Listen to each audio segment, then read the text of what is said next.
Existe uma oração que você nunca rezou do jeito certo. Não porque você não teve fé suficiente, não porque Deus não estava ouvindo, mas porque faltou alguma coisa antes de você abrir a boca. Algo que Jesus sabia, que os apóstolos praticavam, que a igreja primitiva ensinava em segredo e que sumiu, apagado, retirado dos registros, escondido em manuscritos que poucos têm acesso. São 2 notas, só 2, entoadas antes da oração. Elas alteram o estado do seu corpo, da sua mente, e segundo registros do século I, da própria receptividade espiritual. Nos próximos 20 minutos, você vai entender o que é essa frequência, de onde ela veio e por que ninguém te ensinou isso. Mas antes, preciso te mostrar uma coisa que vai mudar a forma como você entende a voz humana.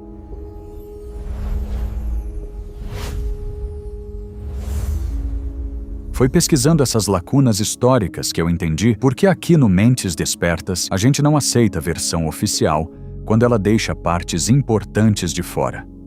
Você cresceu acreditando que orar é só falar. Ajoelha. Fecha os olhos. Começa a falar com Deus. Seus pais fizeram assim. A catequese ensinou assim. O padre repete isso todo domingo. E ninguém questiona. Mas essa versão de oração, silenciosa, mental, sem som, não tem nada de original. Ela foi construída, moldada, reformatada ao longo de séculos por instituições que tinham motivos claros para simplificar o que era complexo. Sabe quando isso começou? No Concílio de Laodiceia, ano 363 d.C. Nessa reunião, bispos reunidos votaram pela proibição de cantos laicos nas igrejas. Regulamentaram o que podia e o que não podia ser cantado durante os rituais. Daí em diante, a prática vocal nas orações foi sendo reduzida. Reformadores medievais reforçaram isso. A liturgia tridentina do século XVI solidificou. Canto gregoriano, só pelo clero. O povo? Silêncio. E quando todo mundo pratica o silêncio por tempo suficiente, silêncio vira sinônimo de devoção. Mas olha o que não faz sentido. Jesus cantou antes de ir para o Horto das Oliveiras. O Evangelho de Mateus registra isso. E eu cito: tendo cantado um hino, saíram para o Monte das Oliveiras. Os Salmos, o livro de orações mais antigo do judaísmo, são composições musicais, partituras, não textos para ler em silêncio. A palavra hebraica Tehilá, que deu origem ao nome do livro dos Salmos, significa literalmente canto de louvor entoado com a voz. Não lido, não pensado, entoado. E tem mais. Pesquisadores da Universidade de Heidelberg estudaram fragmentos do papiro Oxyrhynchus 1786, datado do século III, e descobriram que ele contém a partitura vocal mais antiga do cristianismo, com notação musical, com instruções de entonação. Não era para ser lido, era para ser cantado. Quando eu entendi isso, fiquei travado por um momento, porque significa que durante toda a minha vida eu orei num formato que não era o original. E provavelmente você também. Então, se oração não era só fala, o que era? E o que são essas 2 notas que Jesus usava? Existe um conceito que monges coptas, rabinos cabalistas e padres da igreja primitiva conheciam há 2000 anos. Eles chamavam de Tefilá Bikol, oração com voz ativa. Alguns manuscritos essênios chamam de o tom do coração aberto. Eu chamo de frequência de entrada. A ideia é direta. Antes de orar, seu corpo precisa sair do estado de alerta e entrar num estado de receptividade. E a forma mais eficiente de fazer isso não é respirar fundo. Não é meditar por 20 minutos.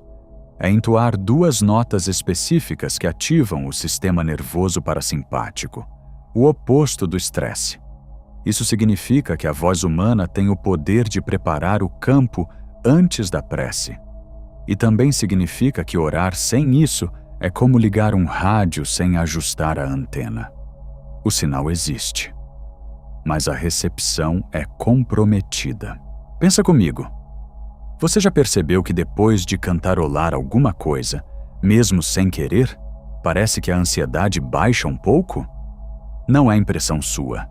A vibração vocal ativa o nervo vago, o mesmo nervo que regula batimento cardíaco, digestão e, isso é importante, o estado emocional geral.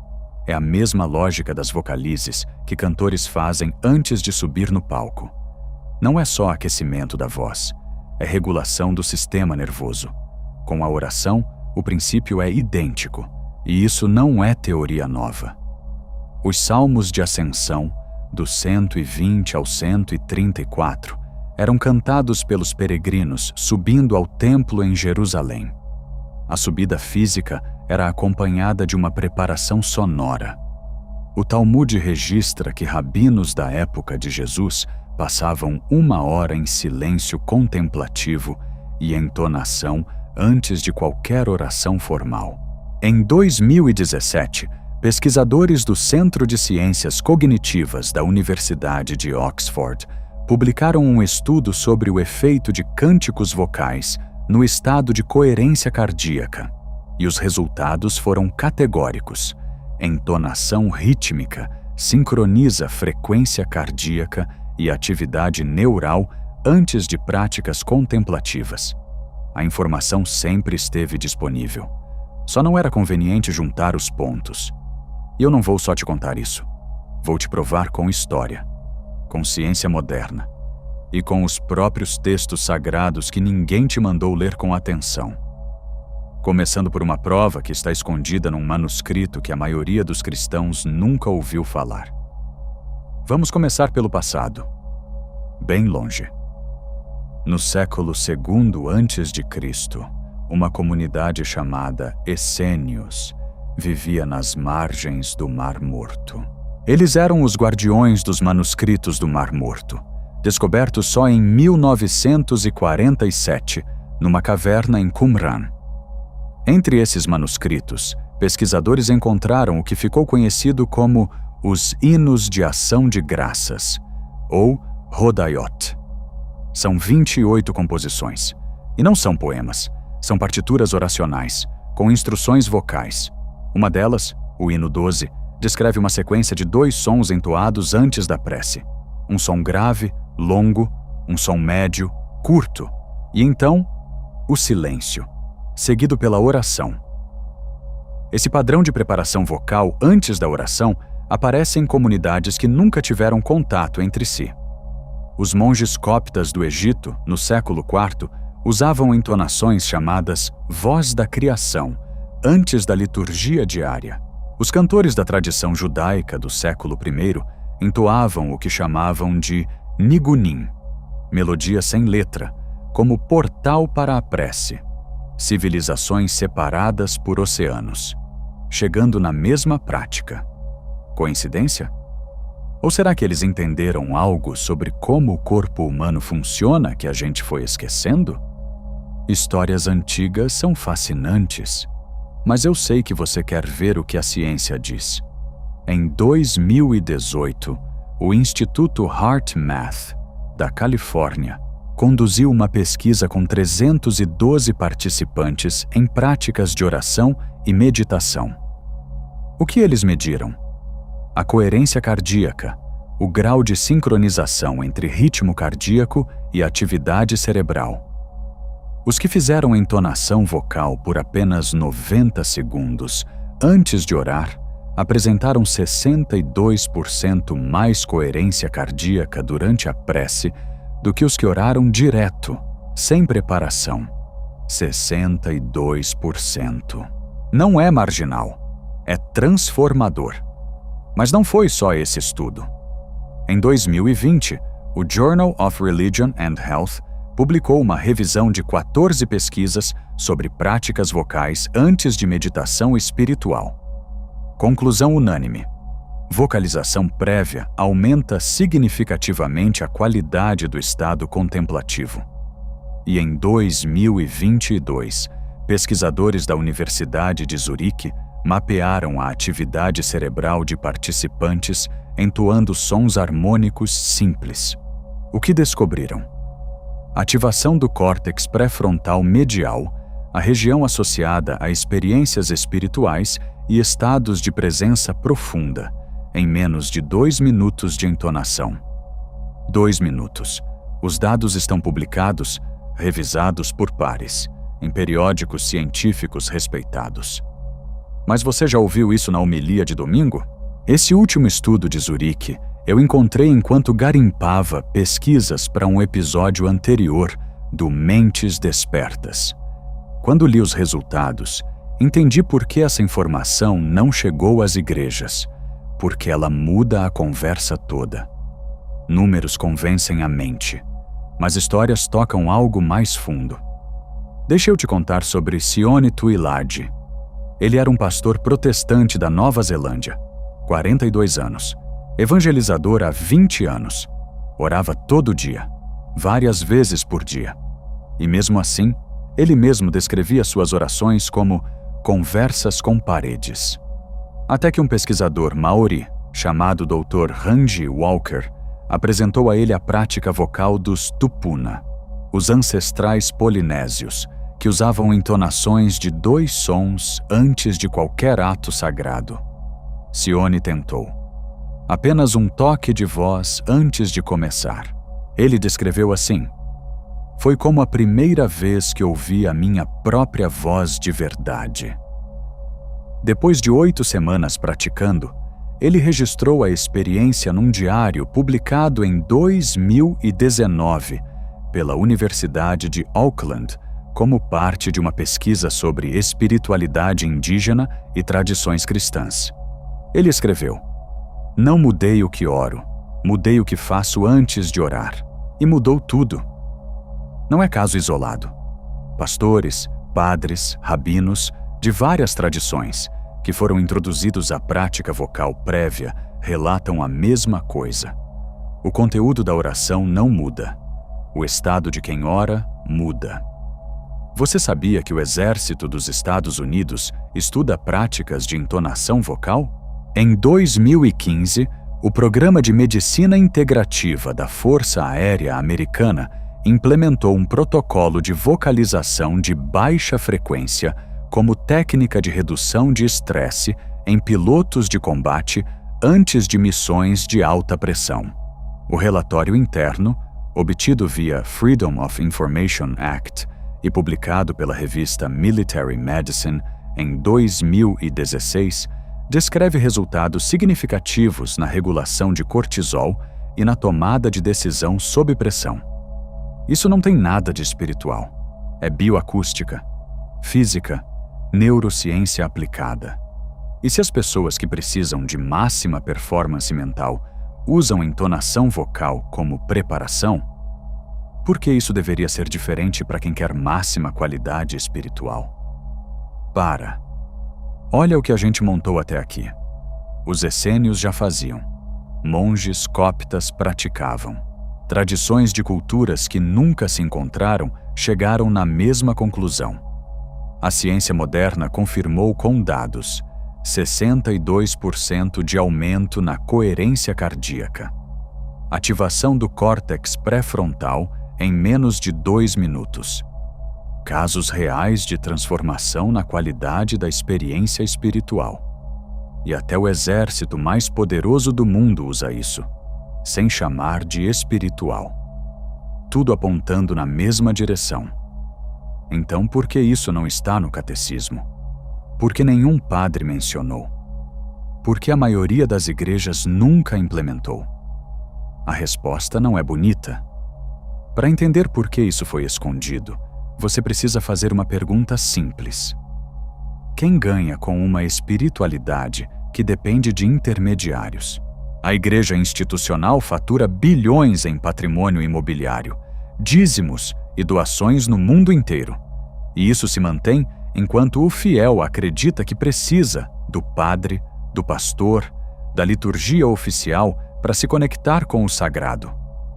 A indústria de bem-estar espiritual, meditação guiada, apps de mindfulness, retiros pagos, movimenta 4,5 trilhões de dólares por ano globalmente.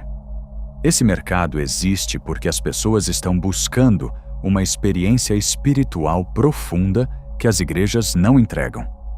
Se você soubesse que 2 notas entoadas por 90 segundos preparam seu sistema nervoso para um estado de oração transformador, você precisaria de menos produtos, menos intermediários, menos dependência. Não é conspiração. É economia da dependência espiritual. E como esse conhecimento foi mantido fora do alcance? Primeiro, as práticas vocais foram progressivamente clericalizadas. O canto ficou só com o clero profissional, com formação musical especializada. O povo foi reduzido a ouvintes. Segundo, os manuscritos que descreviam essas práticas, como os Hodayot e o papiro de Oxyrhynchus, ficaram décadas em mãos de especialistas acadêmicos com acesso restrito, longe do público geral. Terceiro, qualquer menção à prática vocal como preparação espiritual foi enquadrada como misticismo, esotérico ou não bíblico, o que fecha a conversa antes que ela comece. Funcionou por séculos, e você paga esse preço. Orando durante anos sem sentir que algo mudou de verdade, buscando experiências espirituais em retreats que custam milhares de reais, achando que o problema é a fé que falta, quando o problema era uma instrução que foi retirada. Eu sei que é pesado ouvir isso. Eu fiquei com raiva também quando entendi o tamanho do que foi omitido. Mas raiva sozinha não transforma nada. O que transforma é o conhecimento aplicado. E a boa notícia é que essas 2 notas existem. São acessíveis. Você pode começar hoje. Deixa eu te mostrar exatamente como. Chega de teoria. Vou te dar 3 passos práticos, sem precisar de instrumento musical, sem treinamento vocal, sem equipamento, só a sua voz e 90 segundos de intenção. Primeiro, encontre a sua nota grave natural. Funciona assim. Inspire fundo. Deixa o ar sair devagar pela boca fazendo um som grave, tipo um ou um. O mais grave que sua voz conseguir confortavelmente. Não precisa ser operístico. Não precisa ser bonito. Só precisa ser grave e contínuo. Mantenha por 30 segundos. Por que isso funciona? Porque sons graves produzidos pela própria voz geram vibração no tórax e no crânio, ativando o nervo vago, regulando o sistema nervoso. É fisiológico. Não é fé. É biofísica. Começa aqui. Hoje. 30 segundos antes de qualquer oração. Segundo, depois da nota grave, sobe um intervalo de quinta. Isso vai exigir 1 segundo de atenção, mas é mais simples do que parece. Se você entoou Ré, sobe para Lá. Se foi Dó, sobe para Sol. Não sabe solfejo? Sem problema. Faz assim.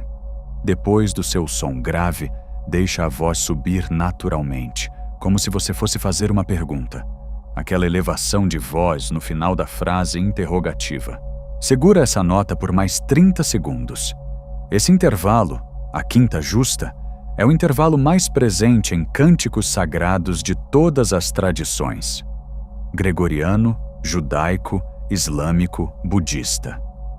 Não é coincidência cultural. É ressonância acústica que o corpo humano reconhece. A maioria das pessoas que experimenta isso relata uma sensação de abertura no peito, em menos de 1 semana de prática. Terceiro, e esse é o que aprofunda tudo. Após as 2 notas, fique em silêncio por 30 segundos antes de orar. Não preencha esse silêncio com pensamentos.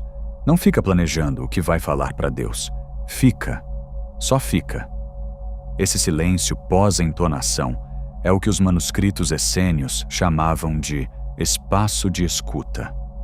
O estado onde a oração deixa de ser monólogo e começa a se parecer com diálogo. Não é para todo mundo de início. Mas se você praticar os passos 1 e 2 por 1 semana, o silêncio vai começar a fazer sentido no corpo, não só na teoria. Agora, atenção. Tem 2 erros que a maioria comete. Erro número 1. Tentar afinar a nota. Você não está num coral. Não tem nota certa ou errada. Tem a nota que seu corpo encontra naturalmente naquele momento. Força o perfeito e perde o autêntico. Erro número 2. Fazer rápido para cumprir a etapa. 90 segundos. Cronometra se precisar. Pressa cancela o efeito fisiológico. O sistema nervoso precisa de tempo real. Se você evitar esses 2, já está na frente de 90% das pessoas que tentam e desistem achando que não funciona. O que esperar? Nos primeiros dias, uma sensação de presença, que normalmente demora mais para aparecer na oração.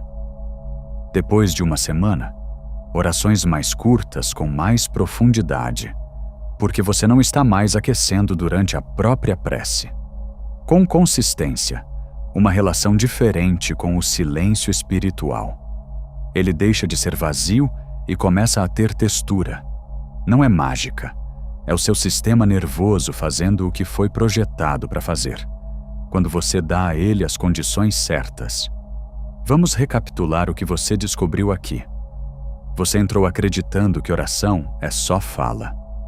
Descobriu que a igreja primitiva, Jesus e as tradições mais antigas conheciam uma preparação vocal que foi progressivamente retirada dos rituais populares.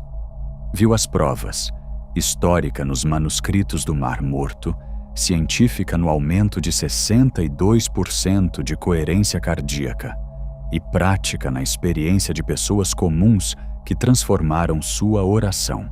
Entendeu quem lucra com a sua dependência espiritual. E agora tem 3 passos, 90 segundos, para aplicar antes de qualquer oração, hoje. Em 20 minutos você aprendeu o que levou séculos para ser apagado. Você não é mais a mesma pessoa que clicou nesse vídeo. Agora você faz parte de um grupo pequeno que vai orar com o corpo preparado, não só com as palavras certas. A pergunta é: você vai continuar orando no rascunho ou vai para a versão definitiva? E isso é só a superfície. Tem muito mais sobre frequências sonoras nos Salmos e a tradição vocal dos Atos dos Apóstolos que não coube aqui. Deixa nos comentários se você quer esse vídeo. Se esse conteúdo abriu alguma coisa em você, deixa o like. Ele ajuda o algoritmo a mostrar isso para quem também está buscando e ainda não sabe que essa informação existe. E se inscreve para não perder o próximo, porque o que vem aí é ainda mais fundo. Você não estava orando errado.